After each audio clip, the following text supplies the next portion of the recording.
সারাদিন তো বাসাতেই থাকো, করোটা কি? এই কথায় মন খারাপ হয়? মায়ের ২৪ ঘন্টার নীরব পরিশ্রম ৪ দেয়ালেই অদৃশ্য থাকে।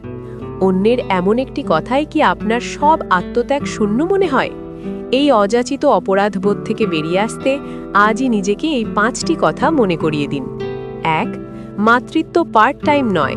অফিসের ছুটি আছে, মায়ের নেই। আপনার এই অদৃশ্য কাজগুলোই শিশুর সুন্দর ভবিষ্যৎ গড়ছে। ২. হাসি মুখে স্মার্ট উত্তর দিন।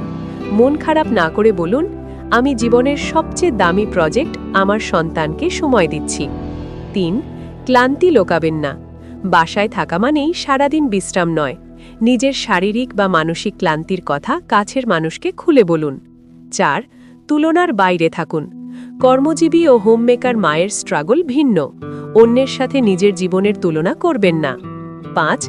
নিজের ভ্যালু বুঝুন। অন্যের সার্টিফিকেটের প্রয়োজন নেই। দিন শেষে আপনার শিশুর হাসিমুখী আপনার সবচেয়ে বড় অর্জন।